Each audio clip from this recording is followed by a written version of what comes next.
Bienvenue dans toutes les France. Le Front National peut-il arriver au pouvoir en France? Débat avec nos invités. François Durper, tout d'abord, vous êtes historien, directeur du site pluricitoyen.com et président du mouvement pluricitoyen. Merci François Durper d'avoir accepté notre invitation.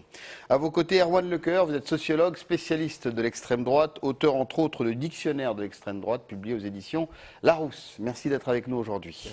De l'autre côté du plateau de toutes les France, Alexandre Delval, vous êtes éditorialiste au sein du quotidien François, entre autres, en tout cas, c'est cette fonction que vous souhaitez présenter aujourd'hui.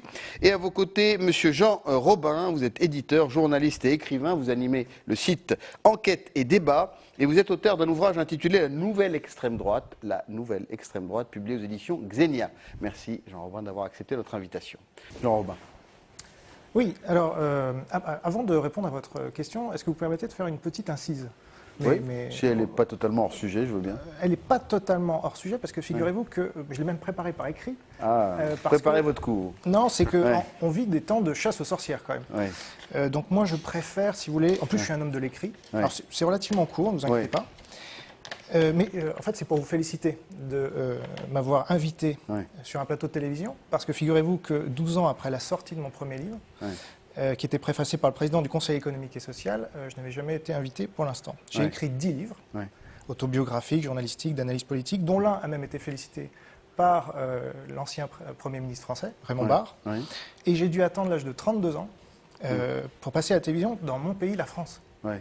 Mais est-ce que vous avez sollicité les médias Bien sûr. D'accord. Bien sûr. Faites-moi ce crédit. Mais à un moment où on invite des demeurés à la télé-réalité, des rappeurs dont je ne dirai pas plus, n'importe quel sportif, n'importe quel représentant des indigènes de la République, et je pense que cela dénote un sérieux problème de liberté d'expression. On y reviendra peut-être, c'est pas forcément déconnecté de notre débat. Mais je tenais à vous rendre hommage parce que vous êtes un des seuls, le seul à ce jour, mais c'est vrai que avec Frédéric Tadei, vous défendez le service public dans ses valeurs de diversité. Mais j'ajoute tout de suite un premier bémol. C'est important. Ce compliment ne m'empêchera pas de lui poser des questions difficiles. Non, mais vous allez voir. Attention. Parce que, normalement, je ne serai pas coupé au montage, mais il n'y a pas de montage dans ma mission. Il n'y a pas de montage. Il faut bien dire que les programmes sur France Télévisions sont d'une rare médiocrité, selon moi. J'ai d'ailleurs écrit un livre à ce sujet, auquel je renvoie les téléspectateurs qui s'y intéressent, parce que, et ça me paraît être important de le dire à la télévision, en général, a été un des outils de décérébration massive de notre peuple.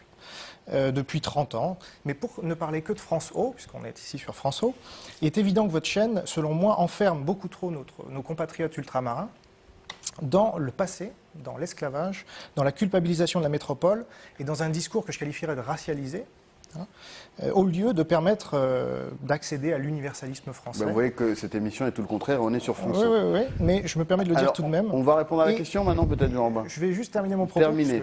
Ça me paraît important. Déjà, sur le principe de faire une chaîne à part, cela me paraît douteux parce que nos compatriotes sont des Français à part entière. C'est pas une chaîne à part. Et d'autre France Pro. Et d'autre part, sur le nom même de votre émission, j'ai accepté parce que c'est vous, mais permettez-moi de dire que toutes les France me paraît légèrement communautariste. Alors, c'est peut-être dû, parce qu'il y a une France, il y a des Français, mais ils sont tous Français. Et c'est peut-être dû au fait que vous travaillez sur Beurre FM par ailleurs.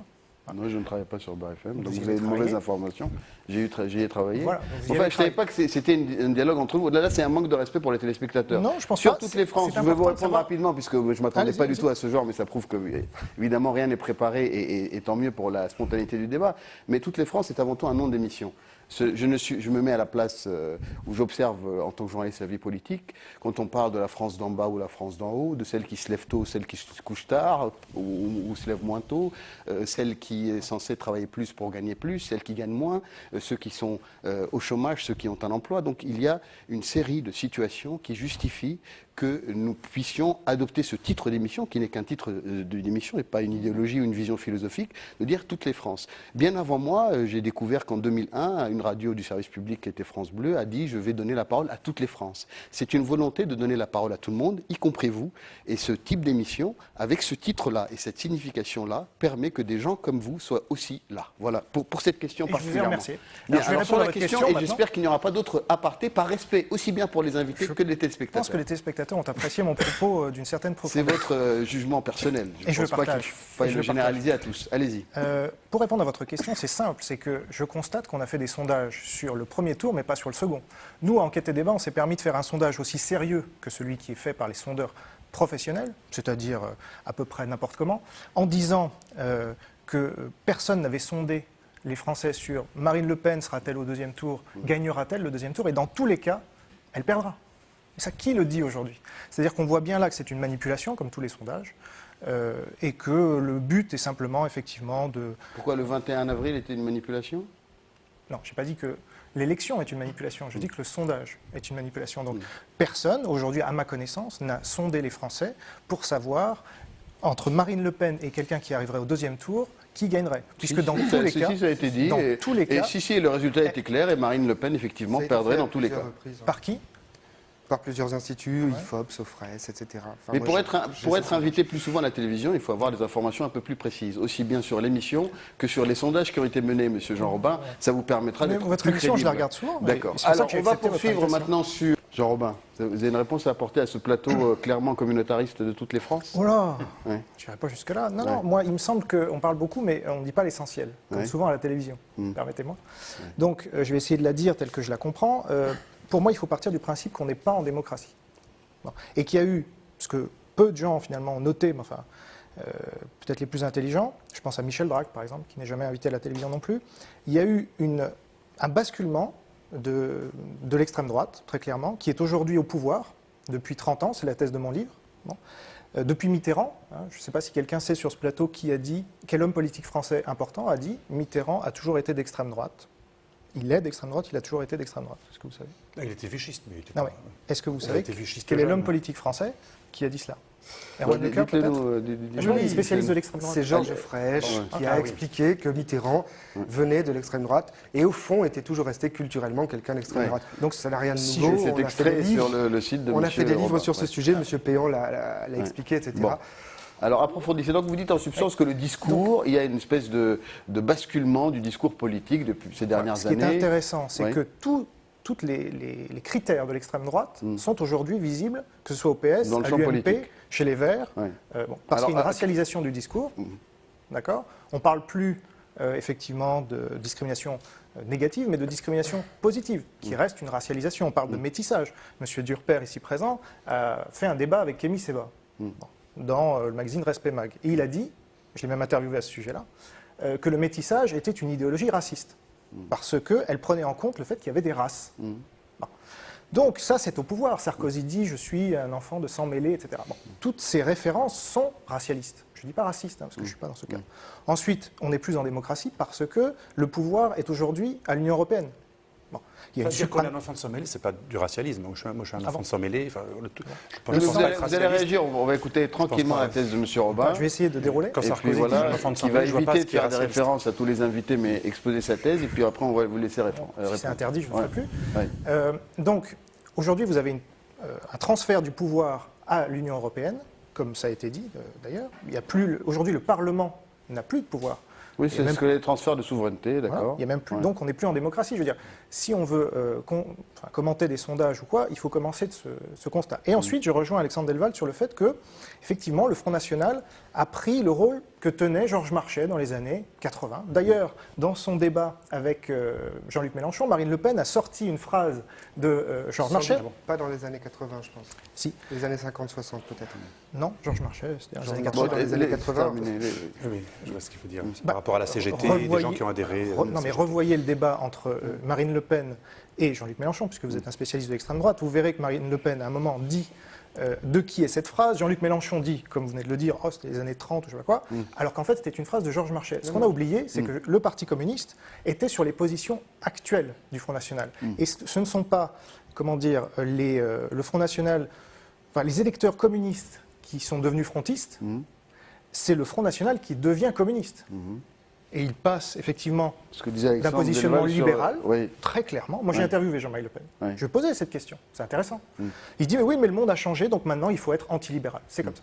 Et à l'époque, il fallait être libéral. C'est comme ça. Alternationaliste. Donc une espèce d'adaptabilité politique qui prouve que finalement, les idées ne sont pas si figées que ça. Mais oui, puisque dans les années 50, on l'a oublié aujourd'hui. Mais Jean-Marie Le Pen était pour l'Algérie française. Il était le premier candidat à mettre des musulmanes. Voilà. Donc, voilà, il s'adapte. On dit Jean-Marie Le Pen a toujours dit la même chose, c'est faux. Mais alors le fait que vous tentiez de démontrer qu'aujourd'hui, dans le discours politique qu'on entend au quotidien, il y a des relents d'extrême droite, c'est pour arriver à quoi? C'est pour dire quoi? Que l'extrême droite est partout? Non, elle n'est pas partout. Quel est l'objectif de ce raisonnement? Aujourd'hui, les gens qui ne sont pas d'extrême droite ne sont pas invités à la télévision, comme moi. Donc forcément, on a du mal à... Puisque tout le monde est l'extrême droite, on invite tout le monde. N'est pas je viens de dire non, mais si, les gens... vous m'expliquez que le discours politique aujourd'hui, qu'il soit de droite ou de gauche, mais ça ne veut plus rien dire. Depuis 30 ans, est d'extrême droite. Donc je veux savoir, je veux qu'on aille un peu plus loin et comprendre, après avoir dit ça, quelle est la suite? Après avoir constaté qu'on était dans un discours d'extrême droite. Déjà, dès qu'on constate ça, on se dit que les sondages ne servent à peu près à rien. D'accord. Oui. Que les votes, l'élection ne sert à peu près à rien, parce que ce qu'il faut rétablir en priorité, c'est la démocratie. Aujourd'hui, le système politique est verrouillé. Le Front National est là pour faire élire au deuxième tour n'importe qui. Je crois que c'est 2002, justement, permet de l'analyser tel. D'accord. Donc, une fois qu'on a pris ce constat, il faut arrêter de voter, je pense. Moi, c'est mon choix. Alors, on a hâte de voter, on fait quoi? Eh bien, on s'implique là où il y a encore une marge de manœuvre, un levier, c'est-à-dire médiatiquement, c'est-à-dire en venant ici, par exemple, et en expliquant ça aux téléspectateurs, ou sur Internet, en allant sur Enquête et Débat, ou en montant son propre blog, son propre média. Et ça va évidemment arranger tout. Et en déclarant son indépendance médiatique, puisque les médias, comme je l'ai expliqué tout à l'heure, et là je suis au cœur du système, entre guillemets, sont les collaborateurs de cette extrême droite. Vous le remarquez évidemment dans le cadre de cette émission. Erwan Lecoeur. Un véritable appel à la haine et à la tuerie. N'enseigne ça à ses membres. Non, mais lisez ce livre, car oui, c'est quand même le maître spirituel de Carmadan. C'est l'un des chefs de... Bon, alors je comprends que je ne serai plus jamais invité dans cette émission, donc c'est pas grave. Mais je vais essayer d'être parano, Jean-Robin. Vous avez dit que vous n'avez pas lu. J'ai dit que pour être invité à la télévision, il fallait être relativement précis et crédible. Et comme vous avez dit qu'il n'y avait pas de sondage qui concernait le deuxième tour de l'élection présidentielle entre Marine Le Pen et un autre candidat, mais vous n'avez pas fait la même remarque à Erwan Lecoeur tout à l'heure qui ne savait pas que Marine Le Pen avait repris les... Il ne faut pas être paranoïaque, je n'ai rien contre vous, je vous ai laissé dire ce que vous voulez, donc poursuivez s'il vous plaît. Parce que là, je crois qu'on est au cœur du sujet. C'est intéressant ce qu'a dit Alexandre Delval, c'est qu'il y a eu une instrumentalisation de ce concept d'extrême droite qui a été vidé de tout son contenu pour dire ce sont les méchants. Monsieur Lecoeur parlait tout à l'heure des bisounours ou de Casimir. Bon, on vit dans ce monde-là, c'est-à-dire qu'il y a les gentils et les méchants. Donc, depuis 30 ans, depuis Mitterrand, on a dit regardez, les méchants, c'est eux, c'est Le Pen. Bon, et lui, il a joué ce jeu-là, parce qu'il y a ils vont ensemble là-dedans. Bon. Et dans ce cas-là, depuis Mitterrand, nous, on est les gentils, forcément. Donc, quoi qu'on fasse, il n'y a pas de débat, comme vous dites. Et pour prendre l'exemple de l'islam, alors là, apparemment, vous n'êtes pas tout à fait informé sur une certaine réalité en France, c'est-à-dire que la charia existe déjà en France. Voilà. Je vais donner un scoop, là, apparemment, personne n'est au courant. Et c'est pas moi qui le dis, je vais vous donner deux exemples, pas un, deux. Alexandre parlait tout à l'heure de l'apostasie. En effet, en 1999, il n'y a rien de plus officiel, Chevènement, en tant que ministre de l'Intérieur, négocie avec ce qui va devenir le CFCM, et j'ai interviewé moi-même M. Hafiz, numéro 2 du CFCM, pour avoir sa confirmation sur ce point, pour moi, fondamental, c'est-à-dire qu'aujourd'hui, le droit d'apostasie est nié en théorie aux musulmans. Bon. Et ça n'a l'air de choquer personne, y compris les gens qui, évidemment, se disent contre l'extrême droite. Parce qu'en fait, cette extrême droite-là, on ne veut pas la voir. Et Chevènement avait subi une fronde. Les organisations avaient refusé de signer une charte qui disait qu'en France, on avait le droit de changer de religion. Voilà. Ça me paraît assez grave quand même. Alors, prétextant qu'on insultait ainsi tous les musulmans. Mais de qui se moque-t-on? Bon, les Juifs, il y a eu le Sanhédrin sous Napoléon, ils n'ont pas fait tant de... Bon. Or, là, c'est ce qui s'est passé. Aujourd'hui, en théorie, l'apostasie mène à la peine de mort, mais en pratique, à la peine de mort sociale. C'est-à-dire que vous êtes exclu du groupe, on vous considère comme un sous-homme. Bon. Ça, si ce n'est pas de l'extrême droite... C'est quoi la peine de mort sociale, monsieur? Ah, vous ne savez pas ce que c'est la peine de mort sociale? Non, vous voulez que vous l'expliquiez. La peine de mort sociale, c'est très clair. Non, c'est pas clair. C'est-à-dire que vous êtes exclu de votre communauté, vous perdez votre job, vous perdez un certain nombre de choses qui vous font être intégré dans la société.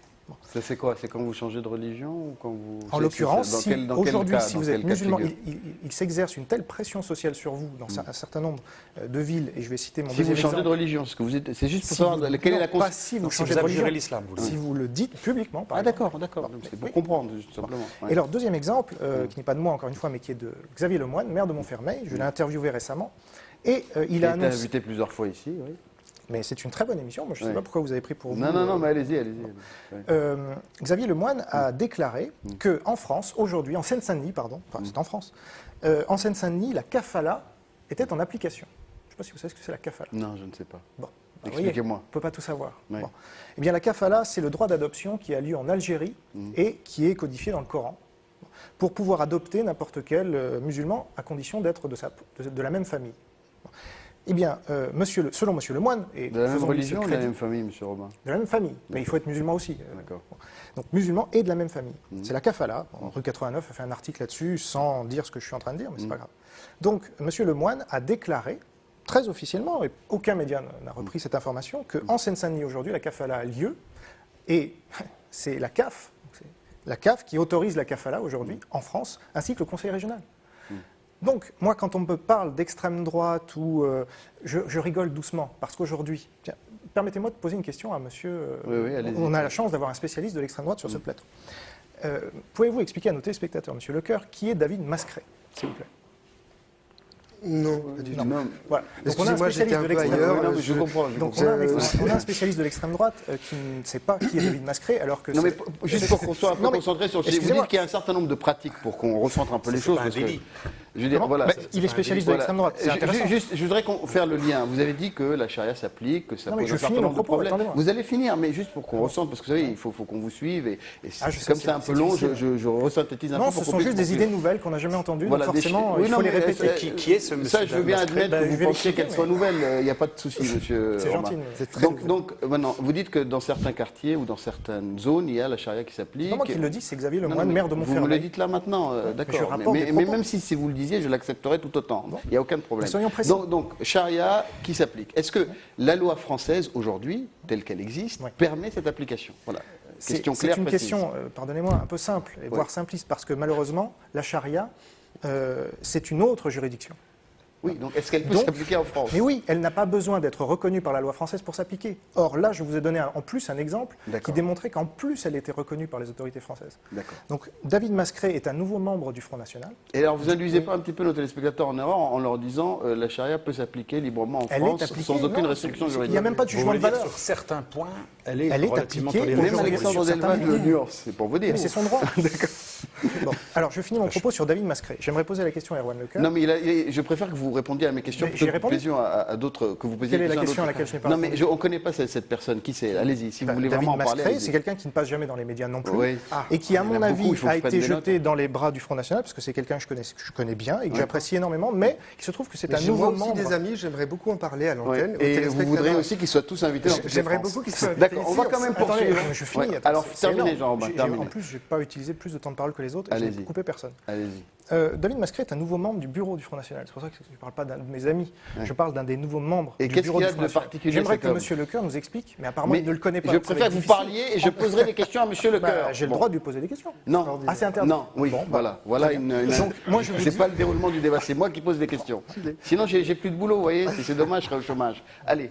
Alors poursuivez si vous voulez. Monsieur Mascret, j'aimerais que quelqu'un ici m'explique en quoi il est d'extrême droite, par exemple. Oui, d'accord. Donc vous pensez qu'il y a un certain nombre de personnes qu'on assimile comme étant l'extrême droite qui ne le sont pas. Il y a des gens. Il y a une extrême droite qui est réelle mais qui est au pouvoir. Oui. Il y a une extrême droite que je qualifie d'ancienne extrême droite, dont Marine Le Pen essaye de se débarrasser. De se détacher. Je pense notamment aux gens qui ont voté Bruno Gollnisch, par exemple, très clairement. Mais elle a un peu de mal à ça et donc elle est en train de faire une sorte de grand écart entre les anciennes valeurs du Front National, libéral, etc., et les nouvelles, plutôt communistes. D'accord. En l'Iran et le droit au voile islamique. Voilà. Donc, il défend toujours. Donc, en fait, la question de l'opportunisme politique est présente dans l'analyse. C'est là que je voulais en venir, en fait. Oui, pour terminer. Le problème n'est pas de savoir qui est M. Massenet, M. Ozon, Mascret, pardon, M. Ozon, etc. D'accord. Alors, un mot Jean-Robin et puis un mot François Durper, parce qu'on a déjà débordé de 5 minutes. Pour répondre à votre question, D'accord, donc tout est possible au niveau des alliances. Ouais. Et moi, je dirais qu'aujourd'hui, l'extrême droite, si ça vous dérange pas trop quand je parle, donc pour moi, l'extrême droite, ce sont ceux qui disent critiquer l'islam, c'est critiquer les musulmans. C'est que depuis 40 ans de front nationalisation de ce pays, on a bâti une échelle de francité qui fait... Mais laissez-moi, écoutez, je voulais laisser parler. On a bâti une échelle de francité dans ce pays qui fait que Éric Zemmour peut dire à Rokhaya Diallo, vous êtes un peu moins français que moi parce que vos parents, ils auraient pu vous appeler quand même Rokhaya, c'est pas très français. Que Marine Le Pen peut dire à Éric Zemmour, Éric c'est scandinave, Zemmour, excusez-moi. Bon. Et elle, c'est quoi? Duché de Bretagne, moi je suis Poitevin, je peux dire à Marine Le Pen, je suis rattaché depuis 2 siècles avant, etc. Donc ça veut dire qu'on bâtit une échelle de francité dans ce pays. Ça sera le mot de la fin. Merci François Durper, merci Erwan Lecoeur, merci Alexandre Delval et merci à Jean Robin. Vous pouvez retrouver l'émission sur le site internet et poster tous vos commentaires ainsi que vos suggestions de sujets. Et demain, un autre, Toutes les France, très différent, je l'espère. Au revoir. Donc vous êtes pour un vouloir vivre ensemble.